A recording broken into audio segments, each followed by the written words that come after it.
sudah pencarian cintaku. Jiwa ini tak lagi sepi, hati ini telah ada yang miliki. Tiba diriku di penghujung mencari cinta. Jadi ini tak lagi sepi, kini aku tak sendiri. Aku akan menikahimu, aku akan menjagamu, ku kan selalu di sisimu seumur hidupmu. Aku akan menyayangimu, ku kan setia kepadamu, ku kan selalu di sisimu seumur hidupmu.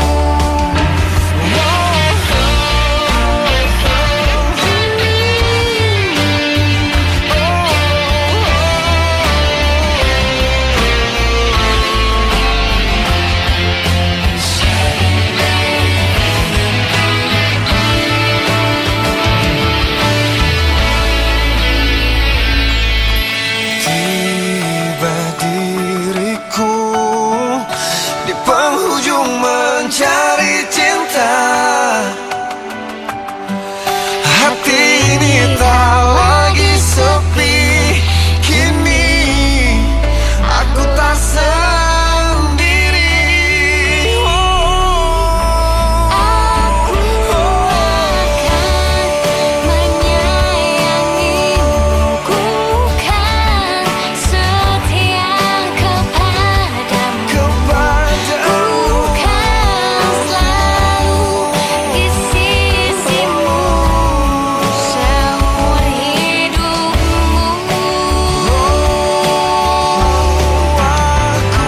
Akan menikahimu, oh aku akan menjagamu, ku kan selalu di sisimu seumur hidupmu. Na na na na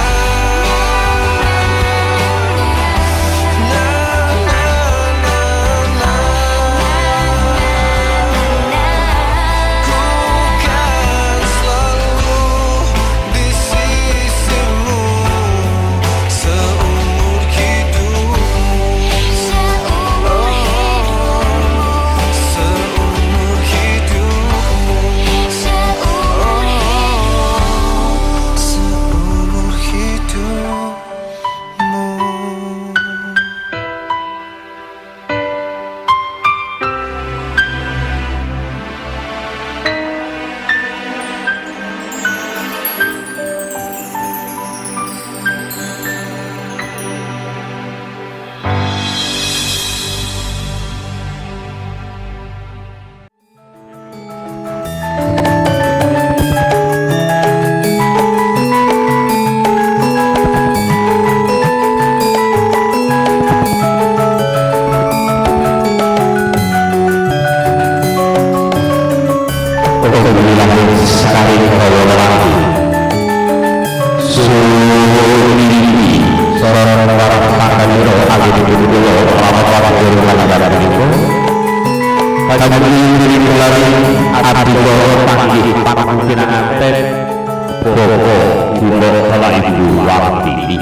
Kakong mendiang di neraka, sipir loledan, legang-legang, lir agadan, nyampe parang, asa sonder jide ang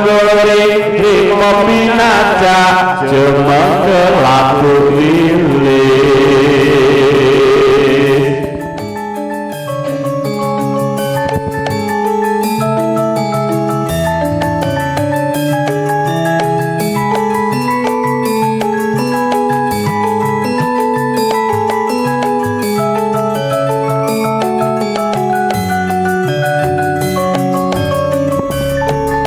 kantong lembean di perakas sipir loledan ledak-ledak lir agadang nyampik paran asa soder cidean goreng rimo pinada jemeng gelatu lilis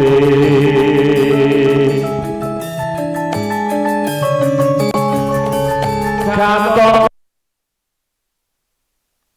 kasipir ledak ledak lir agadang nyamping parang hase songer cinde hanggore rimo pinaja jemeng gelatu lilis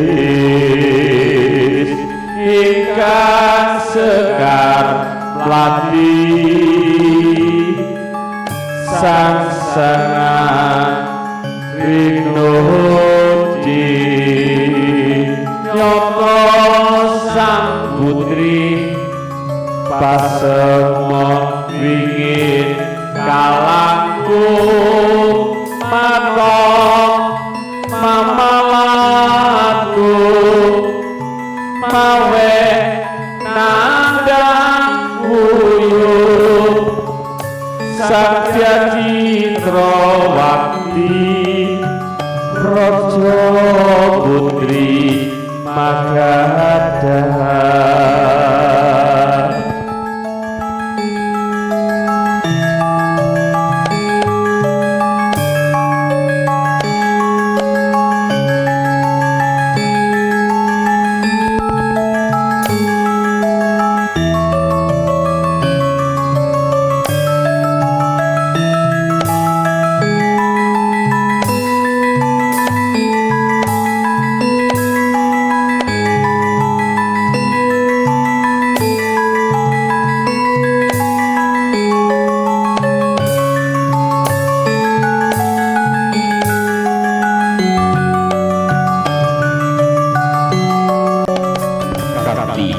Lari karyo aku dinding bobok diwok malah ibu wartini sampun dados tanggal jawi putian asepah minggahaken kala Rama putri nira nggih punika Dyah Ayu Rara Juci Asia babar dinding gelare karyo pakaryan agung wali matulurus nggih punika sampun kegayuhan kalian Jejoko Lono Taruna Muda Den Bagus Ahmad Saputra putra lagi kinasih saking Bopo Muhammad Yati dalah ibu Bisnami mugi-mugi kanthi gelare karya ingkang gan punika luar biasa Bopo Kibo Saleh Buwartini wiwit Purwa Madya wusananing Ukara kanthi aris tinebihna urip beda lan sedaya para rawuh sami paring suka bagya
Taliwondo manunggal setya Dempya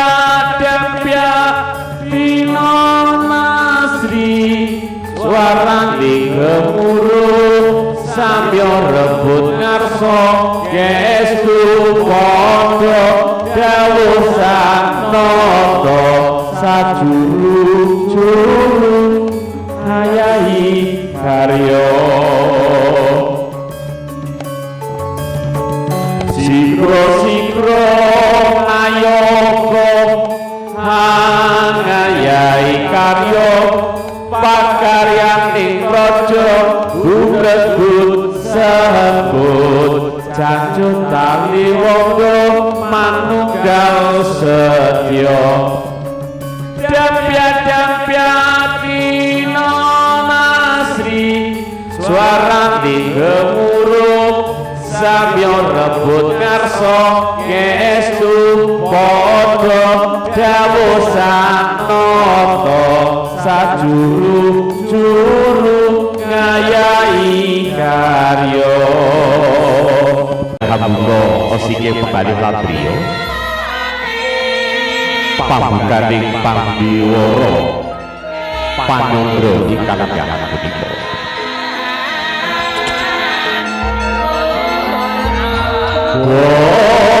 kasaning langit Jaladri tapaipun mayang gigiring kuku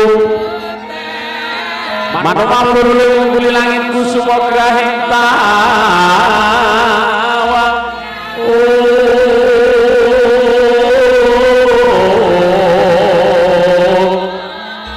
kusuma grahing tawa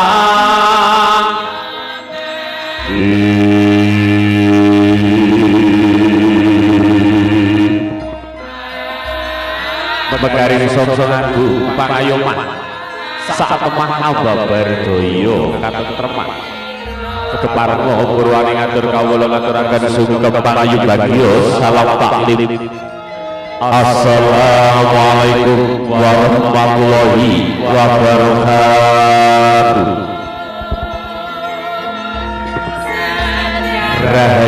Rahayu sagung dumadi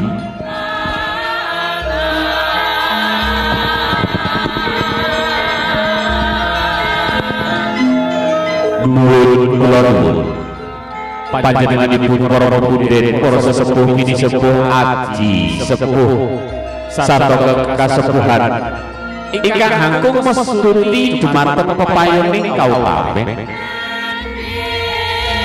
binaka saha para pangembaning raja satriyaning nagari bapa pamarintahan ingkang pantes pinundi-pundi saha ina bekten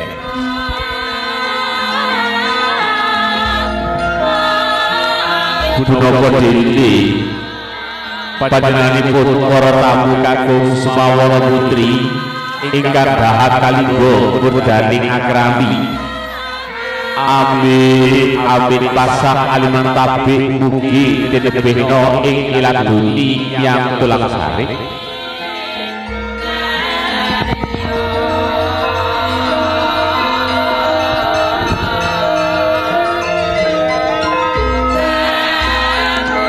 diri kula Cumantaka mangarsa manghempil kamardikan panjenengan ingkang katembe wawan pangandikan kula biji hajajeri minangka pangandeliwara keparengga hambuka wiwarani sukawrenaning wicara dwaraning kandha saperlu murih rancaking titilaksana adicara prasaja ing rina kalenggahan punika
Sasono Rinenggo.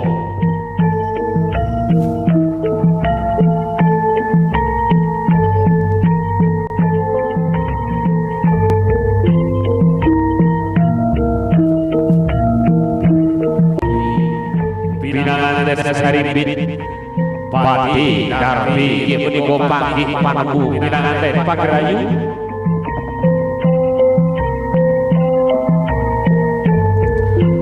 Warnanira dinding punika warnanira Jejaka Taruna Muda kang asta kembar mayang kembar kang wis hangarani padha mayang kang wis hangarani kembang ateges dinding pralambangi wis padha kekarepane padha trisakal kasarila kawales kanthi sakadheping netra setunggal kalih tiga kanthi paripurnaning ambalan gatal kalajengaken kanthi sumungkep dening pinanganten putri dumateng pinanganten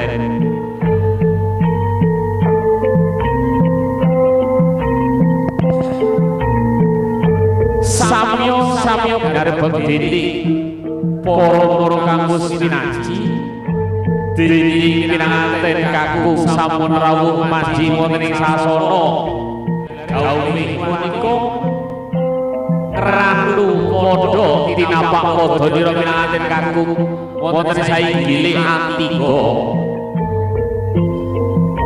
panetep panjuring memuji setunggal kalih tiga tinapak padhanira pecah sakilika jumbuh sang Dwiwarna kang ateges sampun jumbuh tresnanipun pinanganten kakung Sumawana Putri kalajengaken kanthi ranu padha inggih punika hambasuh padhanira pinanganten kakung pralambang pangabektinira pinanganten putri dumateng pinanganten kakung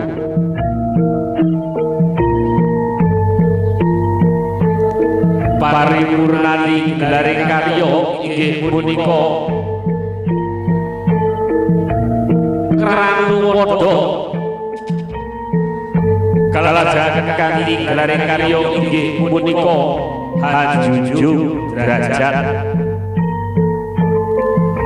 notapa kang ateges junjung derajat inggih punika datan ngingkurake derajating priya lan wanita pralambang dening sampun sumedya pinanganten putri Hapurwa Daksina puter kaping pinanganten putri Sumawana kakung sampun lahir tresnanipun pinanganten kakung Sumawana putri puter kaping pindho pangurip-urip paribasani puter kaping telu nggih punika tresnanipun pinanganten kakung Sumawana putri ginawa kanthi pati ginawa kanthi pati dening gelaring karya pinanganten kakung Sumawana putri sampun nemba busananing garwa nata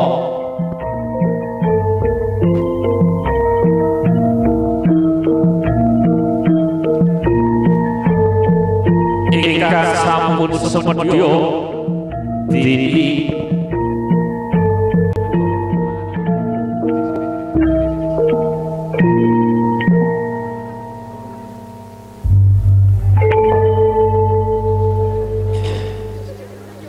sapunika kalajengaken kanthi gelaring karya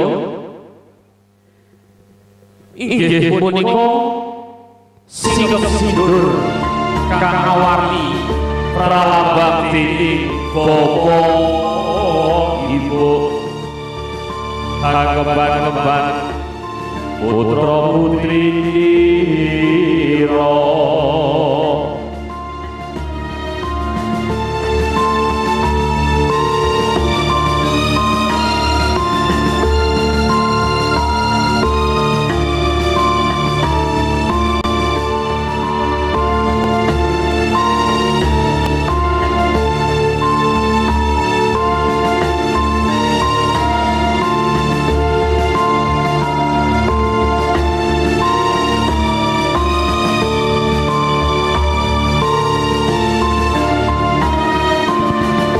sampun sumedya dini gelare karya sing sindur kalajengaken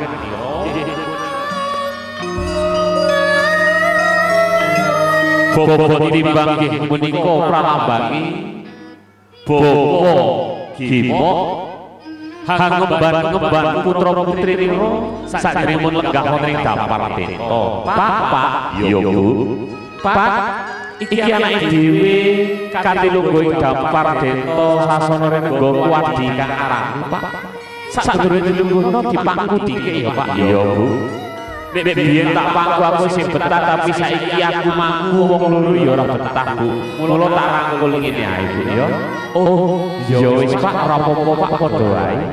Iki wis padha Bu. Padha tegese wis padha kekarepane Bu. Oh alah, ya wis Bu tak lanjut karya.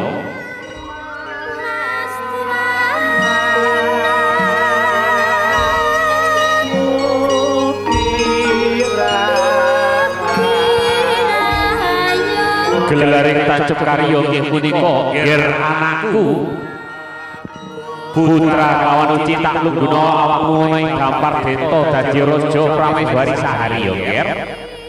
Nggih Pak, matur sembah nuwun nggih Pak. Matur sembah nuwun nggih Pak, sampun paring kula lenggah wonten mriki.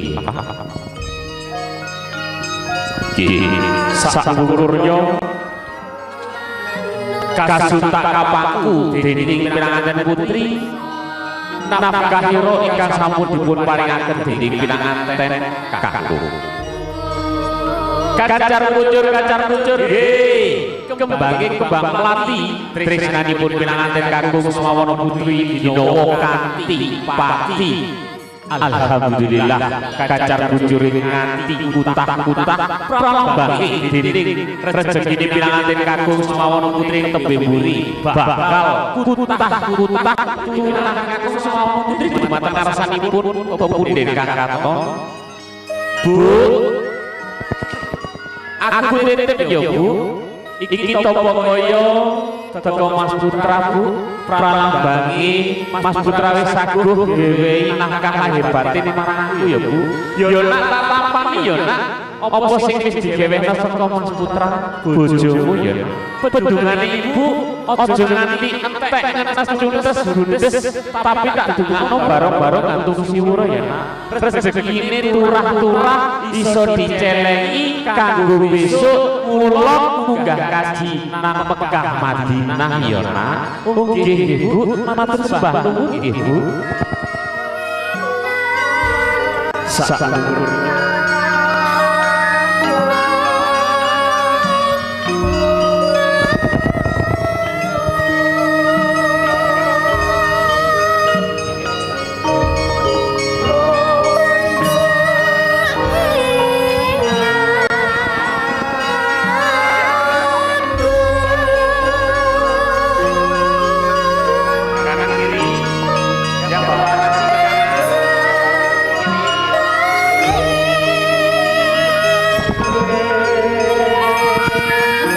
Kalajengaken dening gelare karya nggih punika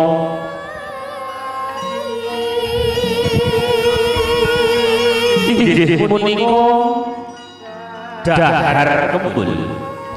Dahar kanggo sangarani nedha kembul kanggo sangarani sesarengan pralambangan dening pinanganten kakung semawana putri sampun saguh peparing bagya mulya sesarengan.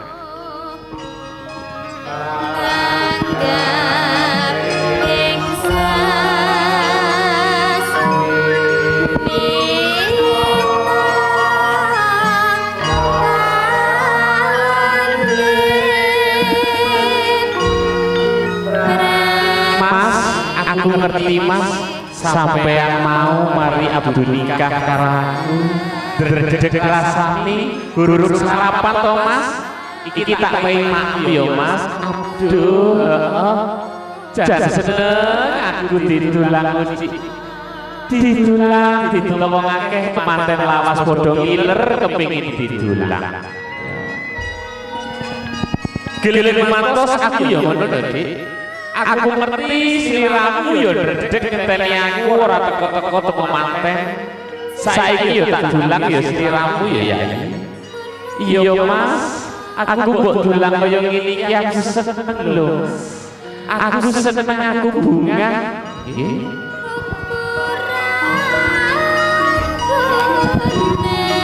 Mas, dedulangan yo Mas, sampean dulang aku dulang sampean yo Mas yo. Awakmu tak dulang yo. Awak seneng dok sih, tak ngewehi dok yo awakmu. Heeh Mas aja ngomong dok dino iki Mas kok bengi ae Mas yo. Dok dadar Bu, dok dadar nggih. Dok bebek telu nggih Mas. Oh iya. Mas, aku tak takon yo Mas. Yo takon opo, Dik? Mas, paribasan wong mangan nemoni keseretan yo. Wong omah-omah nemoni tukar padu. Lah terus takonmu opo, Dik? Ngene lho Mas. Nek wong mangan keseretan opo obate? Yen wong omah-omah nemoni tukar padu, opo obate yo Mas? Oh, alah, iki lho Yai. Yen wong omah ngombe keseretan obate ya ngombe Yai. Lho terus ya sumben awake dhewe omah-omah nemoni tukar padu obate ya ngombe lho Yai. Oh alah Kang Mas, sampeyan kate ngombe ngono lho Kang Mas, nek awake dhewe nemoni tukar padu. Oh alah Dik, ora ngono ya Dik. Aja salah topo, aja salah kira ya Dik. Sing tak maksud ngombe dudu ngombe banyu londo, banyu setan masak panunggalan. Nggih, alon-alon pralambange dene pinanganten Kakung Sumawara Putri sampun saguh badhe handhecep maduning aswara jatma. Sampun matur nuwun pagrayu, pager bagus tumurun saking sasana.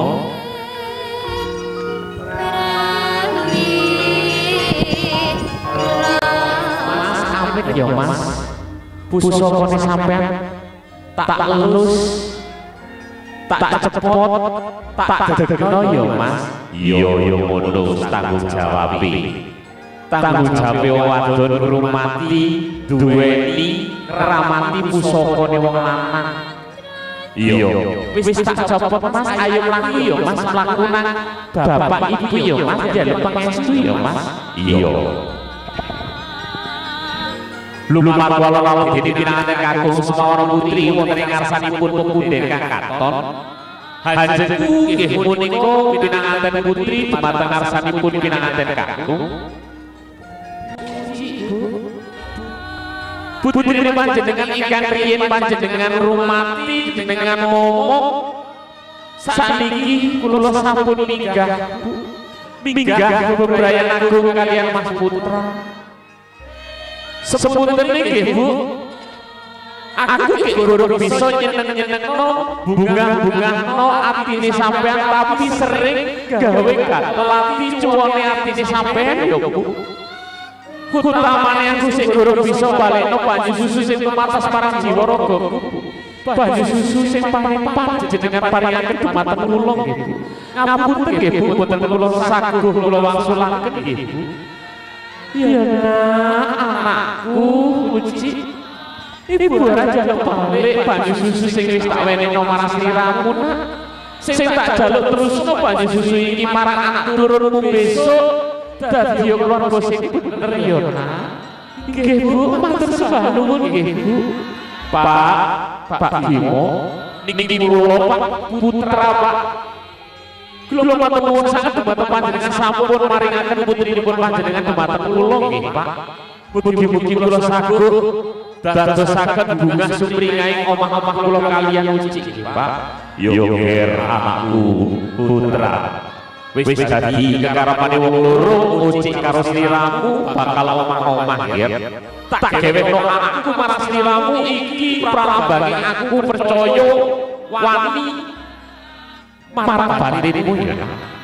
Welingi bapak aja mbok sia-siane, aja mbok buang tengah dalan sing jenenge aku Uci ya. Yen anak Ku wis mbok ora senengi nak. Balekno nang aku sing sanggup ngrumati yo nak. Tapi bapak emoh sing kaya ngono, awakmu kudu bisa omah-omah langgeng sak awase yo nak. Tak gawe pangestu yo nak. Nggih Pak, matur sembah nuwun nggih Pak. Sampun paringi dalam pangestu. Dinding Bobo Kimo dalam Ibu Wartini dumateng pinanganten sakloron gililir gumantos pinanganten putri hajengku dumateng arsanipun Bobo nyuwini dalam pangestu nira.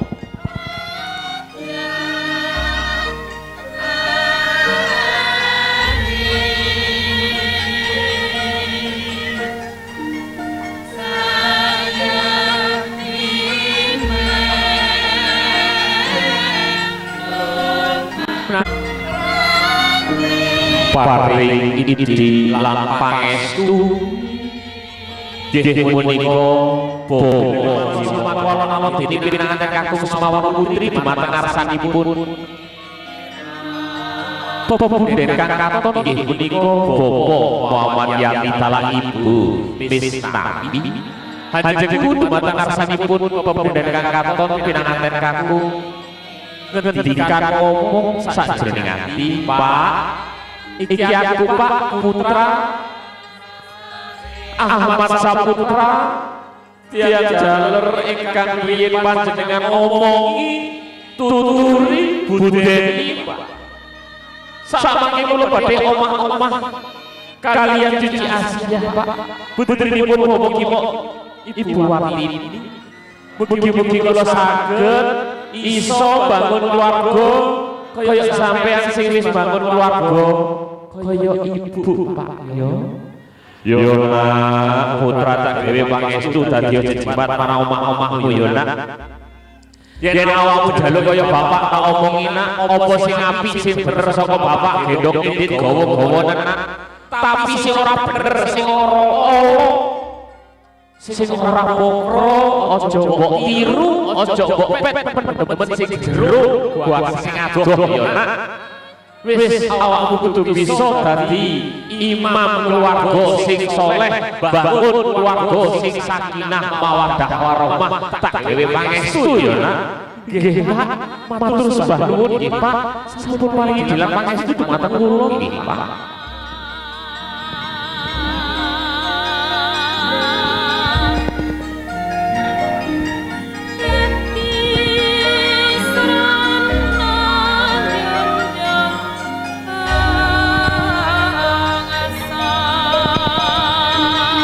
Gililir kumantos ngarsanipun Ibu. Bu, iya Mak. Bu, iki aku Bu putra Bu. Sing biyen jenengan rumati tuturi budeni diwuruki sembarang iso saiki aku Bu. Aku bakal omah-omah karo wong wedok jenenge Cici Asia. Pangestune yo Bu. Langsung ora sing gedhe Bu. Biyen nalika lair nganti sakmene gedene aku seneng wong wedok yo mung karo ibu. Tapi dina iki Bu, aku omah karo Uci Bu. Pangestune yo Bu. Yo nak tak gawe pangestu yo nak. Muga-muga awakmu bisa bangun karya aku omah-omah karo Uci yo nak. Yen biyen awakmu seneng wong wedok karo ibu tok, saiki tak omongi yo nak. Awakmu kudu luwih seneng marang bojomu tinimbang karo ibu. Pohon sebab ibu mung bisa ngeterno awakmu nganti sakmene. Sak banjure iki awakmu bakal dikancani direwangi karo Uci nganti tumekane patimu yo nak. Nggih Bu. Matur suwun sampun paringi dalam pangestu dumateng kula nggih Bu.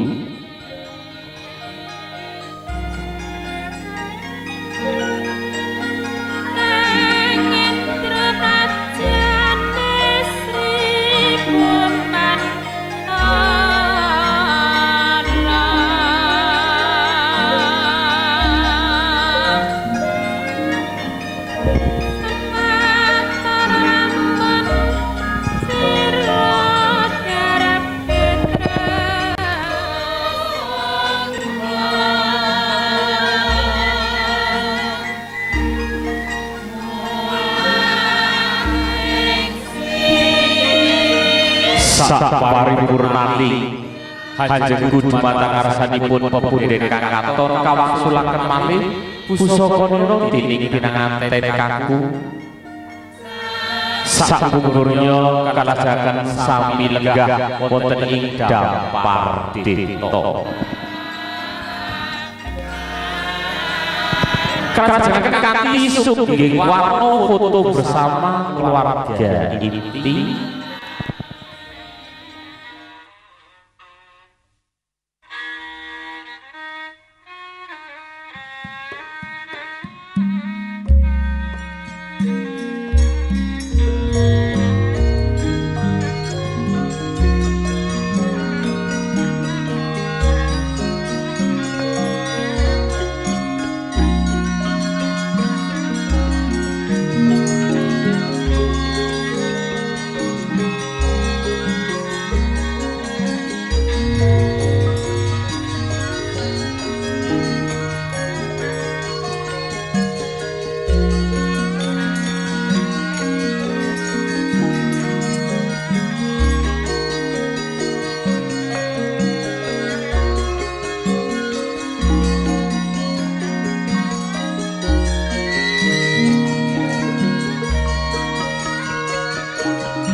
Para rawuh menika wau gelaring karya panggih panuwun pinanganten. Dia Ayu Roro Cuci Aisyah Bala Den Bagus Ahmad Saputra pamunggugan inggih menika Bapak Bimo Ibu Wartini lumaku kanthi aris boten wonten alangan setunggal punapa-punapa. Pramila saking kawula sarunggungan inggih punika Pais Agung Sanggarias Ami wedding organisasi kang wijil saking tlatah Jimbaran Puspa Pasuruan ugi kawula pranata adicara jujuk lampah saking Sanggar Seni Teger Tosari Pasuruan nyuwun samudra pangasami dumateng panjenengan sedaya mbok bilih anggenipun kawula sarunggungan wonten lentang-lentinipun anggenipun rakit tata basa tata ukara tata busana tata acara kirang prasaja wonten ing manah kanthi hadyuwun dumateng rasaning Gusti kamurbeng dumadi mugi-mugi pinanganten kekalih dados keluarga ingkang sakinah mawaddah warahmah fitunya hasanah pikantuk rejeki ingkang barokah enggal-enggal paring turun saleh lan salehah kanthi sesati Suradira Jaikirat lebur dening Pangastuti Jaya Wijayati. Wassalamualaikum warahmatullahi wabarakatuh. Rahayu rahayu rahayu sagung dumadi. Nuwun nuwun nuwun.